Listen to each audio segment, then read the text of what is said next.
saw you maybe tweak your foot during practice. Everything all good with that?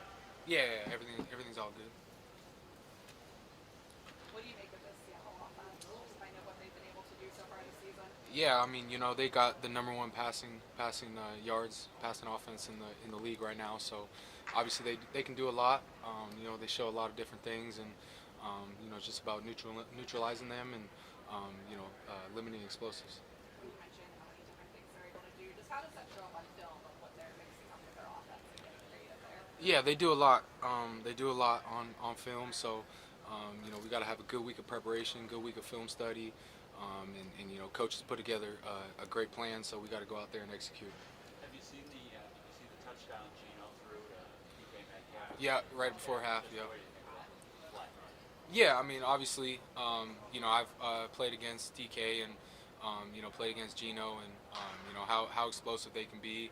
I think DK is leading the league in explosive catches too. So, just about eliminating those explosive and neutralizing them as much as possible, and that's all having a good plan, having a good plan, and executing it. You think like there's some coverages where maybe a quarterback would try to throw it, because it's kind of close, but Gino will his confidence he has the arm to put it in there. Yeah, I mean, obviously that was a tight window. Obviously he fit into that, and yeah, like you said, there's certain coverages and stuff, but obviously he threw it in a tight window, so we got to have a good plan and go out there and execute it. And then Kenneth Walker,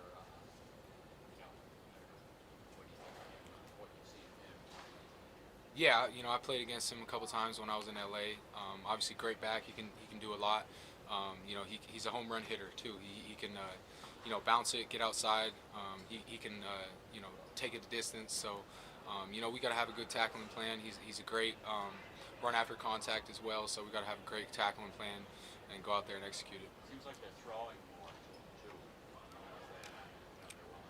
Yeah, I mean he can do everything. He can come out of the backfield. He can catch out of the backfield and stuff like that. So great player.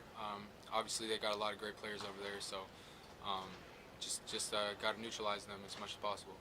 How much are you able to pull from your LA days when there has been a lot of turnover there? Yeah, I mean it's obviously new OC.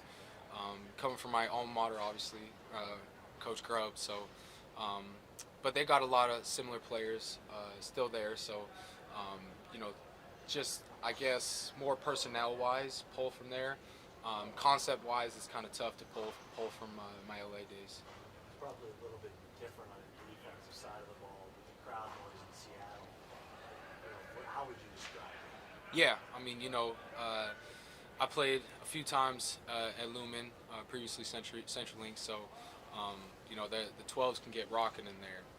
I got a lot of history playing right down the road at Husky Stadium, and there's no atmosphere like it. So that's something that we look forward to. We love going into a hostile environment, and that's what we live for.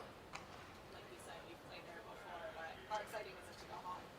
Yeah, very exciting. I got my wife and I's family still live up there. My family, so I have a few people coming to the game and stuff. Got some family friends too. So it's always nice to have a homecoming. So it'll be nice. You mentioned, first couple last, you mentioned limited explosive play. Just in terms of what you guys set out to do on a given day, what is that as sort of point of pride among the secondary when you look at that as an achievement? Yeah, I mean, anytime you can eliminate explosives from a game and make the offense dink and dunk and drive it down there, like, they really can't do that. A lot of offenses, they live off of explosives. They're living off of a few long explosive runs, long explosive passes. So anytime as a defense you can, limit them, neutralize them, especially in the back end, the back seven in the passing game, man, that can do a lot for your defense. That can do a lot for, the outcome of the game. How do you walk that line? Being aggressive, wanting to get after it, but making sure that they don't get behind. Yeah, I mean, I think it just comes down to your keys and doing your job.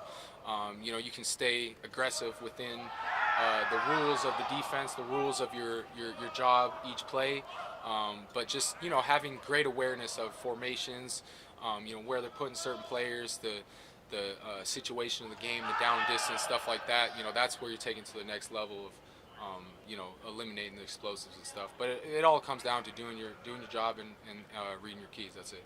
I know you played with DeMar as a teammate all last year, but getting out there, you know, side by side for these first 7 games or so, what have you learned about him in that time playing with him? Yeah, I mean, you know, we've formed a great chemistry.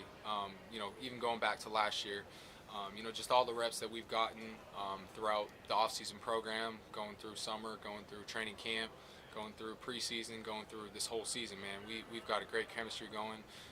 You know, we know how to work off each other. We know how to communicate. We know how to, you know, play off each other and stuff like that. So, you know, just, you know, we're continuing to build that chemistry, and I'm excited to see where it continues to go. On top of that, on-field chemistry, DeMar called you his partner in crime after the Jets game. What's Yeah. that personal relationship like? Yeah, man, it's awesome, man. I think, you know, this culture and this locker room, I've never seen, you know, so many guys care so much about everyone. And, you know, I love everyone in that DB room. I love everyone in the defensive room. I love everyone in this locker room like a brother. And I've never seen a brotherhood like it. So it's something special. Thank you. Thank you, guys. Good shot.